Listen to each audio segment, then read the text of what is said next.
What's going on, everyone? It's Josh Elbow, and in today's video I'm going to be going over how to break down your financial goals so that it's way more likely that you actually hit them.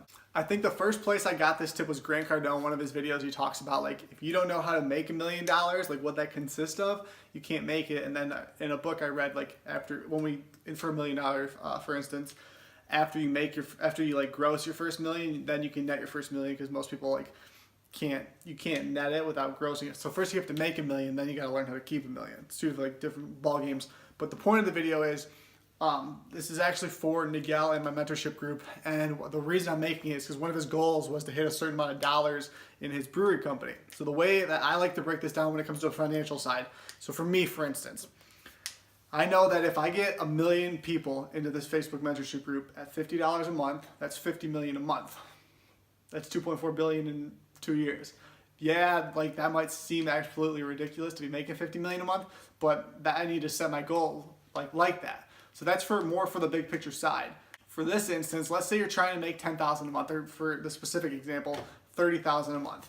It's all super plug and play, but you have to know the math, because otherwise, like, you don't know what you need to do. Like, you got to reverse engineer the entire process so that you know the actions you need to take to hit the small numbers, and break it down on a monthly basis, because if you hit your daily numbers, then you'll hit your weekly numbers, then you'll hit your monthly numbers. So let's say you want to do $30,000 a month.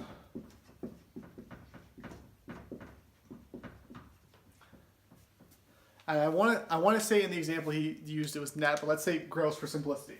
So that's $1,000 a day. So what does it take to make that $1,000 a day? If you're selling a $10 product, you got to sell 100 of them. If you're only selling one product for 1,000, so if you're selling SMMA and Facebook marketing, you might only have to get one client per day, and then you make your $1,000, you're making your $30K a month. And with that specifically, if that's not including an ad budget, it might all be profit, not including, let's say, wages and taxes and stuff like that. But you got to break it down, and this is all plug and play. So create like a Excel account, spreadsheet with the numbers on it, so that you know $30,000 a month, $1,000 a day. What does it take to make that $1,000 a day? Let alone profit. If this isn't your profit numbers, then put in here what you need to sell. Because if you don't know your numbers, you can't know how to get there. Like if you don't know that you need to sell X amount of things, you can't reverse engineer. Well, what does it take to sell one? So then if you know that you need to make, let's say you need to make 10 phone calls. Let's say you're doing SMMA, because you'll understand the example better. Let's say you need to make 10 phone calls to sell one client a $1,000 SMMA monthly package. So that's 12 grand for the year, which is a bad day, which is why I've had, technically, if you look at like the SMMA packages, you sell one deal for 2 grand and you make, that's 24, depending on how long they sign for, that's 24,000 for the year. You could do 4 clients.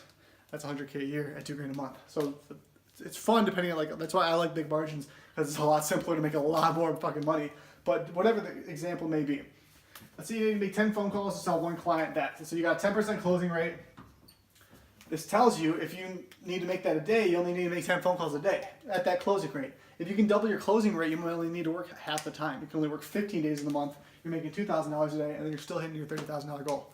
So for your example, how many, let's say, contracts, I don't know where specifically you're selling the beer to, but how many contracts do you need to make that $1,000 a day? Let's say you need to make 25 calls. 25 phone calls, and then with that you'll sell, let's say it's $1,000 a month, and then they're going to get like 200 cases for that $1,000 a month or something.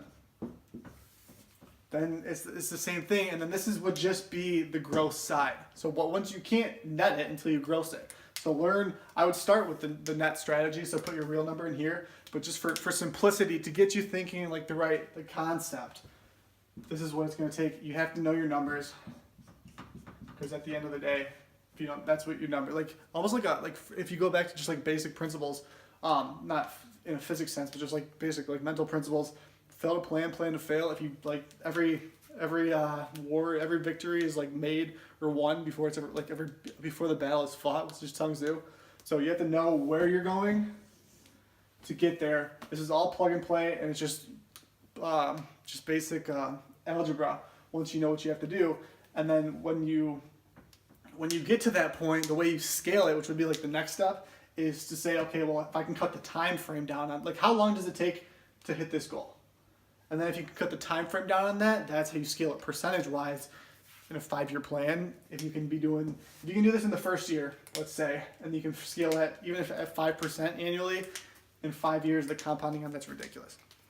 Hope that answered your question, give you like an inside look at like my perspective on how I would do it if I was you. Hopefully you can scale it. If you have a question about the specifics of it, if you want to work with if you send me your numbers, I can actually make you a legit plug and play on this, and we'll go over that in the group. As always, if you have any other questions, leave a comment in the description below. If you're watching this on YouTube, either like the video or dislike the video, so that way I know if you like this content, I'll keep making more of it. If you dislike it, also try and, you don't have to, but if you dislike it, try and leave a comment why you didn't like it or what you would like to learn. I'll make that in the next video. Thanks for watching as always. I'll see everyone in the next video.